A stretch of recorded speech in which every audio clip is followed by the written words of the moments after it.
es la discusión interna del equilibrio fiscal, que es lo más actual de hoy.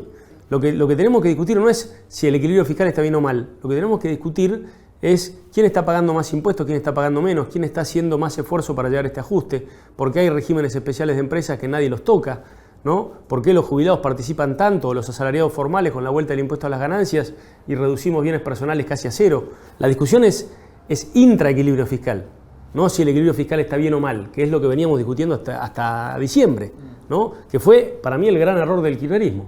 Bueno, yo creo que acá no hay una discusión de partidos, hay una discusión de ideas, que es nueva. Y para cerrar la pregunta, nosotros lo que queremos es agregarle equilibrio a eso, es decir, abandonar la política de extremo, que esta discusión no se vuelva a dar con excesos, que se dé equilibradamente, lo cual no significa que se dé moderada o tibiamente, sino que el equilibrio como herramienta de largo plazo y de desarrollo para los países tiene que ser defendido a capa y espada. Total. Me parece muy interesante este punto que traes y te quería preguntar, Marcelo, ¿cómo ves esta disonancia entre ideas y partidos, si es así? Yo comparto plenamente ese diagnóstico y en particular la observación que hace Nico. Los partidos políticos como modo de organizar la representación son más bien un invento del fin del siglo XIX, están pensados para otra sociedad, para democracias bastante más restringidas que las nuestras y no parecen llevarse bien con el modo en que vivimos ahora, ¿no? Entonces me parece que sí, desde el punto de vista organizativo es difícil que vuelvan a fortalecerse organizaciones partidarias como las que creemos haber tenido, porque también los partidos políticos argentinos siempre fueron confederaciones de partidos provinciales, ¿no? Hay que revisar la historia con un ojo un poquito más crítico. Pero dicho eso, ciertamente aún respecto de ese formato más confederal, no vamos a volver a tener esos partidos. Coincido plenamente en que es un momento de discusión de ideas. O quizás deseo que lo sea, ¿no? Me parece que es necesario que lo sea. Muchas veces estamos capturados por otras cosas, ¿no? De otras urgencias. Coincido también con Nico en que el equilibrio fiscal es un objetivo que la historia nos viene mostrando es indispensable para conseguir el equilibrio macroeconómico que necesita la Argentina. Ahora, yo iría un paso para atrás. No para disculpar a los políticos y las políticas respecto a los cuales me siento más cerca. Yo colaboro con Guado de Pedro, fui asesor durante la presidencia anterior. Entonces, no es para justificar las posiciones que pueden tener algunos de mis compañeros y compañeras, pero sí me parece importante entender cuál es el motivo por el cual el equilibrio fiscal como bandera no resulta convincente para mucha gente en Argentina. Y yo creo que tiene que ver con que los gobiernos fiscalistas han adoptado ese argumento con el objetivo de imponer muchas veces políticas que fueron muy sesgadas desde el punto de vista social y muy insensibles a la tradición de cobertura y de Estado generoso y solidaria de la Argentina, que también subrayaba Nico hace un momento. Los argumentos fiscalistas se escucharon por primera vez en el formato que conocemos ahora en la década del 50 y del 60 del siglo XX. Fueron argumentos fiscalistas también los que llevó adelante Martínez de Hoz. Con esto no estoy tratando de hacer como una genealogía acusatoria, pero sí tratar de entender qué le resuena a la gente cuando alguien habla de equilibrio fiscal. Yo creo, como dice Nicolás, que el equilibrio fiscal es una meta a la que se puede llegar por muy distintos caminos. Pasa que los caminos de los que fueron fiscalistas muy comprometidos tendieron a ser antipopulares, ¿no? Entonces me parece que yo creo que es indispensable para conseguir equilibrio macroeconómico reconocer que no hay un solo camino al equilibrio fiscal. Del mismo modo que el equilibrio fiscal que consiguió de modo muy rústico, creo yo, este presidente en los últimos 2 o 3 meses, tiene un sesgo distributivo muy regresivo, ¿no? Que resulta ser el sesgo distributivo que tuvieron casi todas las experiencias fiscalistas argentinas, ¿no? Entonces me parece que para que sea escuchable el argumento, y sea posible un consenso interpartidario para sostenerlo, que yo es otra cosa que también estoy convencido, es indispensable. Indispensable. Me parece que no es posible resolver el problema macroeconómico argentino sin un acuerdo interpartidario amplio. Pero bueno, entonces hay que plantear el problema en términos que sean sensibles a la perspectiva con la que cada uno viene mirando, ¿no? El equilibrio fiscal no se mancha, diría el Diego, pero... Obviamente, si vos tenés un problema monetario, tenés un problema de sobreendeudamiento, no te queda otra que tener equilibrio fiscal. Dicho esto, no comparto para nada la forma en que lo hace Milei ni la cuantía del ajuste fiscal de Milei. Ahora, que el sistema político argentino tiene que tener una regla fiscal razonable que diga, bueno, este va a ser el sendero y tener un esquema contracíclico. Mira, y hago un pequeño paréntesis acá.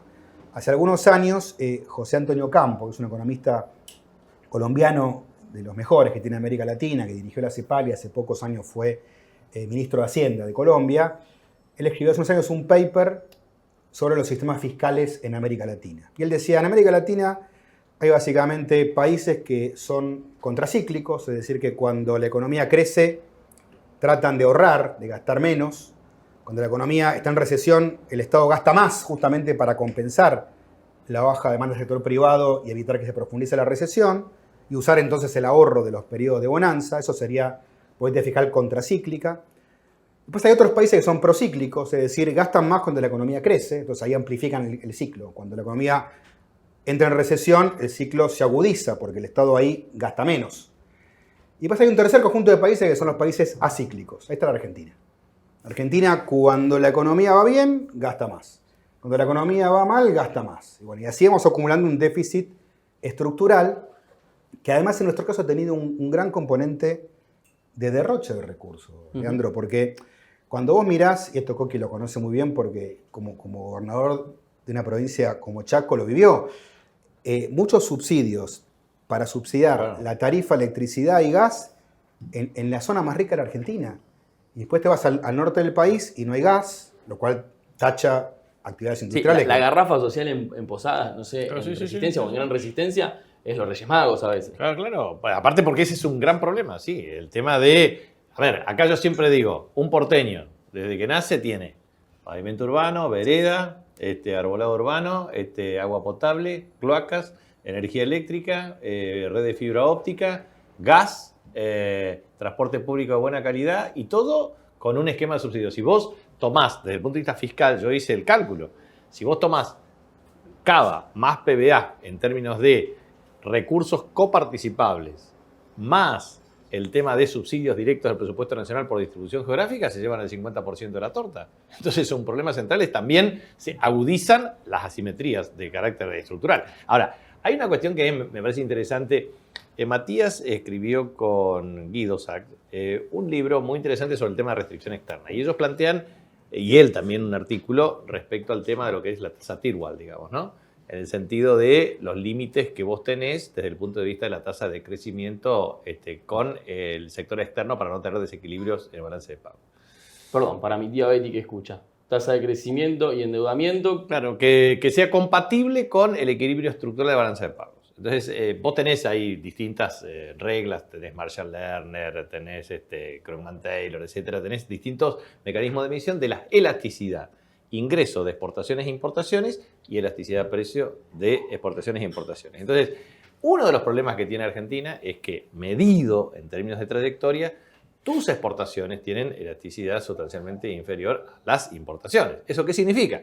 Cuando crece el Producto Interno Bruto, las importaciones aumentan más. Entonces te generan una acumulación de desequilibrio en el sector externo. Entonces, vos tenés que tener un programa macro que genere los incentivos necesarios para, por un lado, dinamizar determinado tipo de cadenas de valor desde el punto de vista de la industrialización para que te sean capaces de producir internamente y no dependas de importaciones. Que vos puedas garantizar una potenciación de cadenas de valor para que puedas exportar y diversificar más la matriz productiva de base exportadora, que te generen en divisas, que a su vez también eso sea compatible con un programa de estabilidad para que efectivamente en vez de ahorrar en dólares puedas ahorrar en pesos y establecer un mecanismo de financiamiento en el mercado de capitales con un sistema abierto, no segmentado de financiamiento, a tasas compatibles con la capacidad de retorno de las inversiones. Bueno, todo eso no es fácil, porque así en términos teóricos es más fácil que en los términos prácticos, pero también Matías señaló una cuestión que es clave, que es la geopolítica. O sea, el plan Marshall sirvió para recuperar Europa. Obviamente eso significa hoy,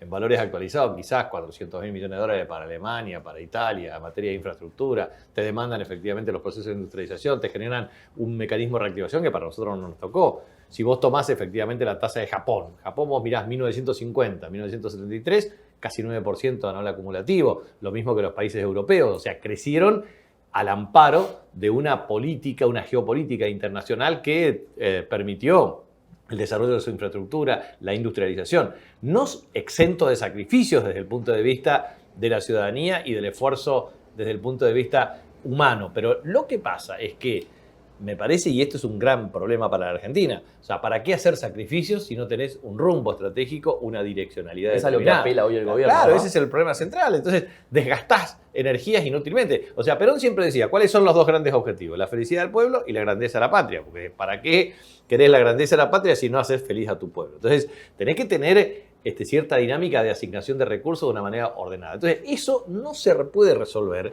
si pretendemos extinguir las ideas del otro. Entonces, la primera definición es tipo un pacto de humildad, yo diría, ¿no? De entender... En Argentina es difícil, porque Claro. es más fácil estabilizar. Claro, pero digo, la infla. ese pacto de humildad debería entender que no todos los problemas los vamos a poder resolver de un día para el otro, pero que podemos trazar un sendero en donde poder corregir estas asimetrías de un modo razonable. Y me parece que, a ver, el plan productivo, Argentina Productiva 2030, que elaboró el Ministerio de Desarrollo Productivo, plantea con mucha claridad, bueno, unas metas cerca de 188.000 millones de dólares de exportaciones, una tasa de crecimiento del 5% del Producto Interno Bruto, la disminución estructural del desempleo y obviamente la generación de empleo de buena calidad. Te plantea las cadenas de valor y dice, bueno, el tema de la producción de alimentos, de manufactura de origen agropecuario, manufactura de origen industrial, servicio basado en el conocimiento, la producción energética, la producción de efectivamente de minerales estratégicos. Y la verdad es que todo es perfectamente posible en Argentina. De hecho, y fácticamente, para el año 2030, 2032, podremos tener algo que es claramente una superación, que es el déficit energético. El déficit energético, si vos tomás la serie desde 1900 a la fecha, y sobre todo en 1907 nosotros descubrimos el petróleo en la Argentina, pero antes teníamos las dos fuentes de provisión de energía, eran el fuel oil y el carbón. Claro. Y después con el peronismo efectivamente se usó el gas. Y el gas fue una matriz de distribución energética muy significativa y que eso permitió definitivamente plantear para el consumo residencial, pero para el desarrollo de base industrial. Y después, bueno, claramente tuvimos un problema de restricción energética. Bueno, hoy estamos resolviendo el problema con vaca muerta, con gas y petróleo no convencional de muy buena calidad. La posibilidad de producir energía solar. Escuchen, en Chaco, nosotros ya hoy tenemos el 34% para diciembre, enero, el 34% de la demanda energética entre energía solar y biomasa. Y el plan 25-27 implicaría llegar prácticamente a la cobertura de la totalidad de la demanda si efectivamente se cumplen las inversiones, con casi 800 megavatios o más. Entonces, qué bueno es pensar que provincia como la nuestra, que nosotros desarrollamos gran inversión en infraestructura energética de alta y baja tensión, porque si vos no tenés infraestructura energética, ¿para qué vas a producir si no podés transportar la energía? Entonces, tenés que tener energía solar, energía eólica en la Patagonia. Tenemos el proyecto estratégico de energía verde y azul, digamos, desde el punto de vista de hidrógeno, verde y azul, sí. Que es un proyecto estratégico de largo plazo para Argentina, que obviamente es una fuente de provisión energética espectacular. Tenés gas y petróleo no convencional. Tenés Hoy definitivamente existe la biodiesel. La biomasa forestal ya existe. Claro, y ya no también, es un proyecto. claro, por eso, pero digo, nosotros tenemos claramente el componente energético para resolver la restricción energética. La restricción logística, nosotros les estimamos en cerca de 250.000 millones de dólares, que puede ser menos, depende de las prioridades que ¿Qué se apliquen. sería restricción logística en tenés- una oración? En una nación, vos tenés que tener carreteras, o sea, tenés rutas en muy buen estado, autovías, accesos a ciudades, a puertos. Tenés que tener puertos fluviales muy competitivos, puertos marítimos competitivos, plataforma logística desde el punto de vista del abaratamiento de los costos, en los pasos fronterizos, los sistemas simplificados de régimen de flujo comercial, acuerdos internacionales que naturalmente garanticen menor costo y mayor eficiencia. Bueno, todo eso es logística integrada que si vos lo medís en tipo de cambio real efectivo, y esa es la gran discusión de Argentina, o sea, yo te digo, yo creo que nosotros dentro del peronismo tenemos que dar una gran discusión. Primero, Si vos querés una economía abierta y competitiva, porque eso no hay que discutir, o sea, creo que vos podés tener desarrollo de incentivos industriales, pero tiene que ser abierta y competitiva al mundo, para lo cual es, listo, el tema es, vos tenés que mirar bien el impacto que tiene los reintegros, las aranceles aduaneros y obviamente los derechos de exportación.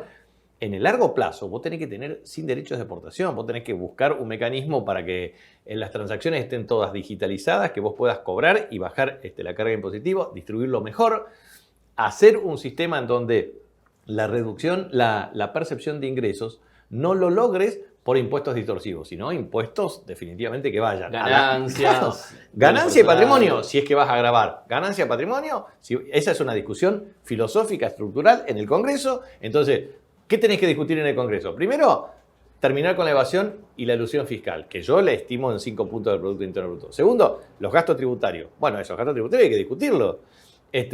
¿Cuáles son y cuáles no son? También comprender los muchas veces que, no sé, pero, el 15% de cero es cero. Si vos tenés retenciones altas, lógico. Y para una pyme que se sube o se baja del container, eso es determinante para tal vez interrumpir una actividad económica. Pero por supuesto, pero aparte porque si vos tenés que lograr, a ver, este tema de RIGI, por ejemplo, en la ley base, la verdad es que es un terrible mecanismo que se empuja por parte de la imposición de las empresas, etc. Pero si nosotros hubiésemos tenido una ley con el 257 diputados y 72 senadores que la apruebe con incentivos específicos de largo plazo, esa es una buena ley. No esta que favorece de una manera alevosa para sectores en particular, cuando podríamos estimular la inversión que sea sostenible en el largo plazo, pero que sea compatible con el equilibrio macroeconómico de carácter estructural. O sea, ¿cómo nosotros no vamos a tener la capacidad en la Argentina? Porque aparte, la otra cuestión, escúchame, en Argentina, a ver, ¿hay alguien que piensa en la estatización de todos los medios de producción? ¿Hay alguien que piensa en la dictadura del proletariado? ¿Hay alguien que piensa en la extinción de la actividad privada? ¿Hay alguien que crea que efectivamente exista la colectivización de todos los medios de producción? ¿En serio? Razonablemente no. O sea, tenés la posibilidad de ampliar el consenso en donde... Alguno que otro a veces lo tiene. Está bien, pero digo, vos podés tener... No quiero hacer nombres. Pero digo, a ver, yo digo, un Estado bien organizado, con capacidad regulatoria efectiva, transparente, que aplique y promueva incentivos, pero que definitivamente promueva la inversión privada. O sea, yo siempre digo, Perón que decía, no estamos en contra del capital, estamos en contra de aquellos que se apropian del capital para, se convierten en una oligarquía para disputarle un poder al Estado. Esta es la verdadera historia. Entonces, yo creo que ese es el otro tema que nosotros también deberíamos tener una nueva matriz de discusión hacia adelante. Creo que hay toda una serie de errores. No pido autocrítica ni nada por el estilo, pero me parece que se tienen que revisar un poco todo lo que se hizo, ¿no? Es decir, y acá no, pues es muy fácil hablar del neoliberalismo, hablar de, digamos, cuando lo que hemos visto es que hemos tenido, digamos, con el apoyo de muchos de nosotros, gobiernos que descuidaron el tema financiero, inflacionario, equilibrios macroeconómicos mínimos. Creo que esos fueron los grandes errores. No creo que pase por el tema productivo. No vamos a tener, ningún país de la región tiene un Estado, pues tampoco lo tienen los europeos, tampoco lo tienen a ese punto los norteamericanos, un Estado como el chino o como el coreano. Eso acá no va a ocurrir. Tal vez por suerte, es decir, porque somos otro tipo de sociedad. Eso no va a ocurrir, no le vamos a ganar en baterías a los chinos, ni en paneles solares, ni nada. Pero tenemos otros nichos en donde podemos ubicarnos, tampoco somos tantos.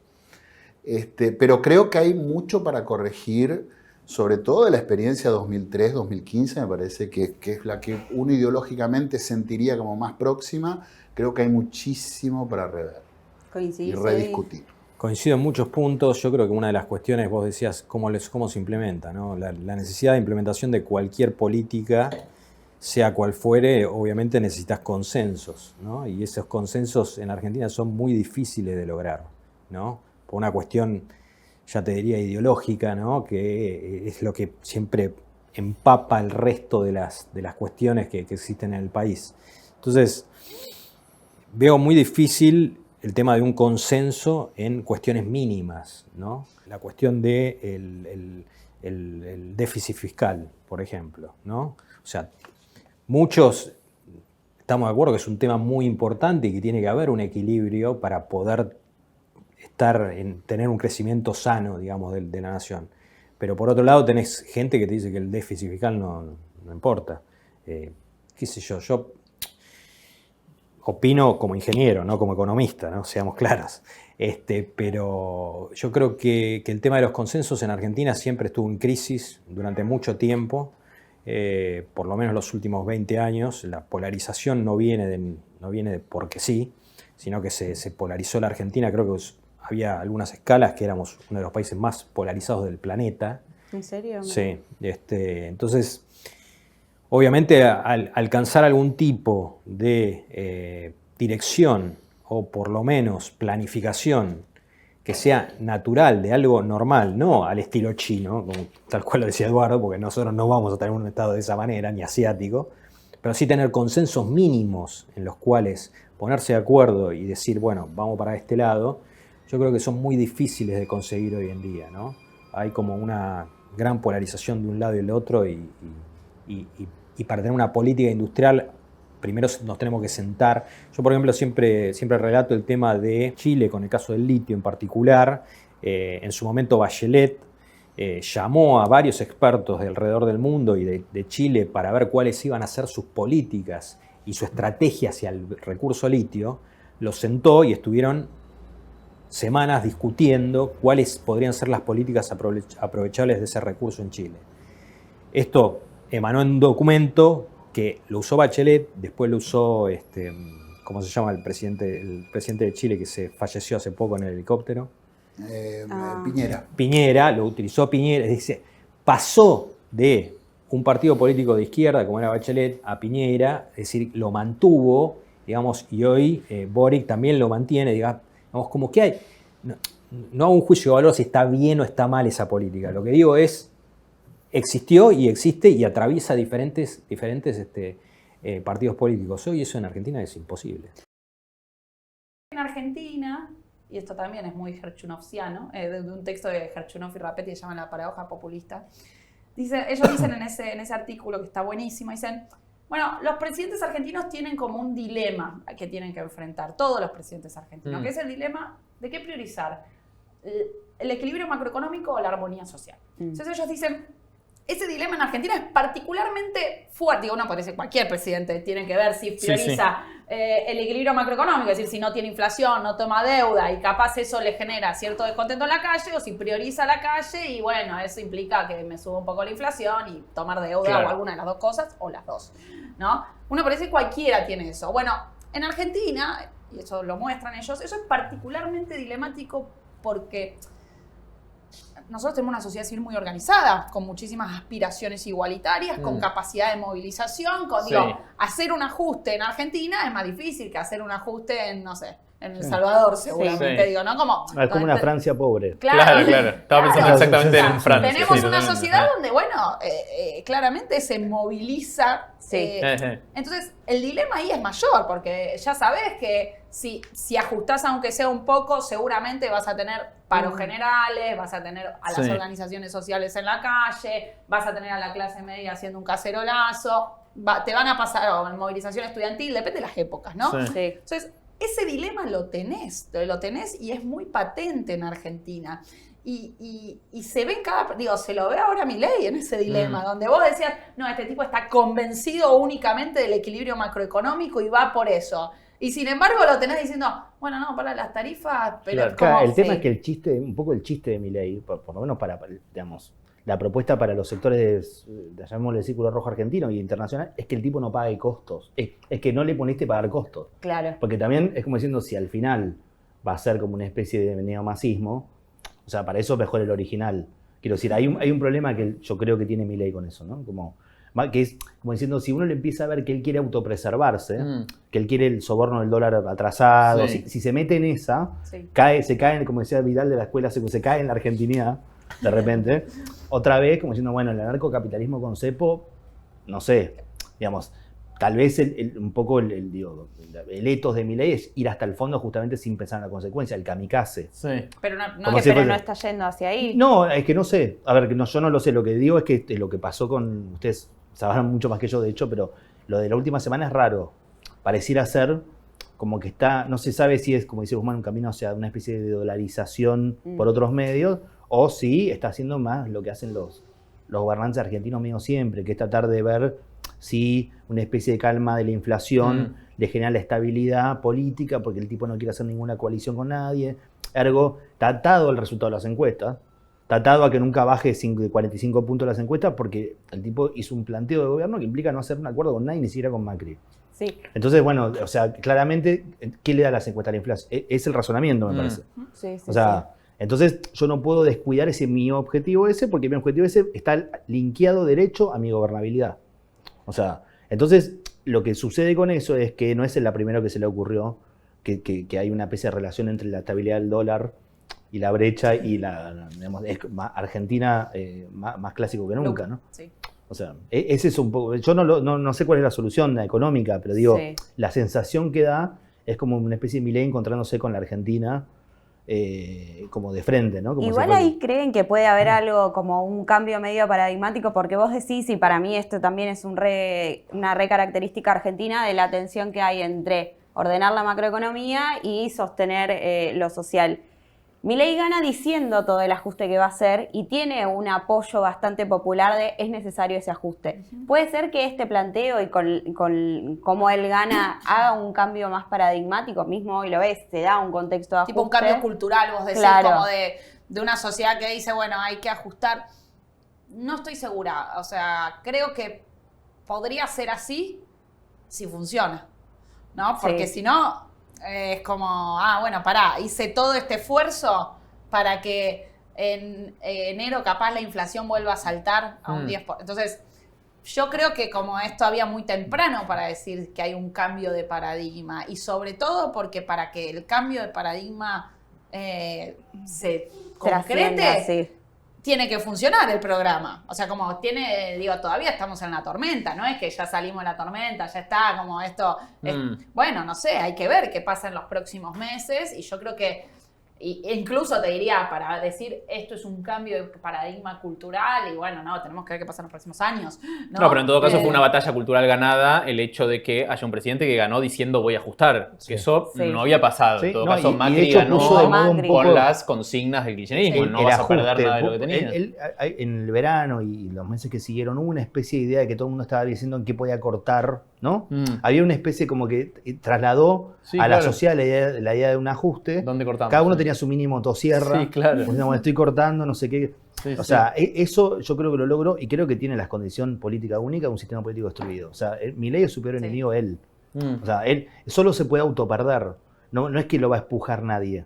O sea, las condiciones que tiene hoy el peronismo de la rota y las condiciones que tienen las dos coaliciones que explotaron por los aires, así como le pueden complejizar sacar una ley, porque tienen que negociar como de a pedazos de una cosa rota, y bueno, finalmente su pelea con los gobernadores la ganó porque significó por lo menos esa victoria, como Bush, cuando no sé si la ganó, pero viste Bush cuando fue en la guerra de Irak, se agarró y dijo misión cumplida, al final después siguió la guerra. Claro. Pero el tipo en un momento por lo menos graficó eso. Claro.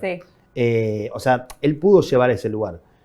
Y no se van en un momento se va a volver a reorganizar una oposición contra él más sustentada. O sea, eso, pero no es ahora, ¿no? O sea, él ahora tiene eso, en el 89, cuando fue la hiperinflación, se había roto, se había destruido el sistema, digamos, social y económico, pero al mismo tiempo la política no. O sea, el partido peronista, el partido Justicia y el partido Radical, había una interna, el peronismo única en la historia, ganó, tenían un acuerdo, tenían liderazgo, tenía el control casi territorial del país. Tenían el problema de los militares, que hoy no hay, que todavía existía, un poco ya terminando, pero existía. Pero existía eso. Hoy se explotó. Digamos, el sistema político argentino de las dos coaliciones, que conocimos en el 2001, macrismo y kirchnerismo, por lo menos es raro, es como si fuese zombie, ¿no? Tiene todavía hay un lugar que se llama Juntos y un lugar que se llama Unión por la Patria, pero no funciona así. O sea, ya no funciona como antes. Igual con ese momento del 89... hay un paralelismo que se puede hacer. En algún momento entrevisté a varios de los funcionarios económicos del 89, ¿no? Del 91, ¿no? Y hay algo de paralelismo, ¿en qué sentido? Bueno, lo que decían estos funcionarios que entran con Menem, los primeros del Ministerio de Economía, es, bueno, nosotros éramos el desembarco en Normandía. Nosotros éramos los que sabíamos que íbamos al muere, ¿por qué? Porque éramos los que teníamos que ajustar precios relativos, sacar los subsidios de la tarifa, ordenar. Tuvimos una hiperinflación, fuimos los que tuvimos que preparar el terreno para que llegara a Caballo en el 91 y tuviera el campo allanado para hacer la convertibilidad, para hacer el plan de estabilización, ¿no? Entonces ahí hay cierto paralelismo, uno podría decir, con Caputo. Porque digo, yo estas preguntas se las hice a estos funcionarios cuando Caputo lanza el plan. Dice, bueno, capaz Caputo es lo que nosotros fuimos en el 89. Y esto lo dijo Fausto Espotorno en una entrevista que dijo puede ser un ministro de transición. Y bueno, lo terminaron claro, a él. Sacando.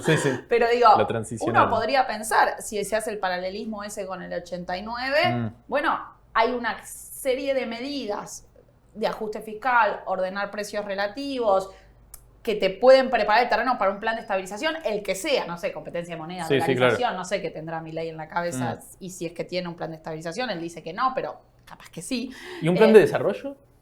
Yo creo que no, pero así que como no lo tiene Milei, creo que nadie lo tuvo, o sea, Mirá. Como que también me da la sensación, y eso es toda una discusión igual que he tenido con amigos más economistas. Yo, aclaro, no soy economista, entonces todo lo que digo de economía es desde la historia, ¿no? Pero sí creo que me da la sensación de que Argentina estuvo con tantos planes de estabilización para conseguir equilibrio macroeconómico, si uno podría decir desde el 75 para acá, que es como que el plan de desarrollo es como... Ok, déjame que piense en el equilibrio macroeconómico y ahora vemos cómo nos desarrollamos. Como decir, bueno... si nunca llega la estabilidad política. Claro, como para... No, y el equilibrio, tipo, déjame que no tenga inflación, no tenga deuda y empiezo a pensar cómo nos desarrollamos. Claro. Y como que nunca llega ese segundo... Es que también es el huevo y la gallina. Necesito obvio, lo que me dicen mis amigos economistas... Antes de dar la palabra al economista Mercedes, ellos han centrado el discurso en un ajuste fiscal. Dice, el problema del país es que el Estado gasta mucho, que se solventan esos gastos con emisión monetaria espuria, eso genera inflación y eso es el origen de todos los problemas. Yo niego que esto sea así. El problema argentino es la parte financiera del Estado, la parte de deuda del Estado. Y vos fíjate, cuando ellos te muestran equilibrios que en realidad están dibujados, equilibrios fiscales en los últimos meses, no están tomando en cuenta toda la deuda que emiten. Y eso a ellos aparte, ¿no? Y es un gran problema, además, poder responder públicamente a esto. Ningún sector de la oposición sabe explicar o se fija lo suficiente en estos desatinos financieros, nuevamente la cuarta vez que se hace en Argentina, que es lo que tienden a la fundición. Y se fijan en pequeños detalles de gasto público, y dice, ajustamos esto y se arregla todo. Aunque consigan ajustar eso, no se arregla nada. El país sigue empeorando, es mi opinión. Sí, yo creo que coincido en parte con lo que plantea Carlos, que la cosa del ajuste para mí es muy central en el programa de él, como él decía, que tiene una visión monetarista, ¿no? de la inflación. Entonces, la inflación es, si vos emitís dinero, dada una economía que no aumenta rápidamente su producción y la velocidad del dinero, que sería la teoría cuantitativa de la moneda, se queda quieta, te van a aumentar los precios, ¿no? Entonces, lo que vos tenés que hacer es evitar emitir. Ahora, ¿por qué emitís? Porque tenés déficit. Esa es la cosa. Y no, porque no podés tener financiamiento por deuda porque ya estás mega endeudado. Entonces, la idea de ellos es recorto la emisión. Recortar la emisión es no puedo tener déficit. Y no puedo tener déficit para él ha sido la motosierra. Pero, digo, yo podría estar de acuerdo en un plano teórico muy lejano y abstracto, no en la realidad. Pero lo cierto es que para mí la metáfora de la motosierra es muy, no sé, muestra mucho el grado de torpeza con el que se mueve Milei y me parece muy elocuente, me parece una buena metáfora, ¿no? De él mismo. No es un bisturí, no es un recorte. A ver, él ha recortado áreas del Estado que son importantes y son valiosas, ¿no? Él ha recortado espacios sin tomar ningún tipo de cálculo de costo-oportunidad, de bueno, acá hay 3 personas y atienden a 20, o hay 20 personas que atienden a 10.000 o atienden a una, si eso es eficiente, no, si es un área relevante, no. Y así también se están enganchando y enroscando en una burocracia que no conocen, que no manejan, que detestan. Y es muy peligroso porque ellos entran con dos motosierras que en realidad son absorber áreas para 2 ministerios. Hay 2 ministerios muy importantes. El ministerio de Caputo, que como decía Carlos, es el ejecutor de la política económica de Macri, que también fracasó y que nos llevó a esta situación también, porque es el dueño del endeudamiento de Argentina con el Fondo Monetario Internacional.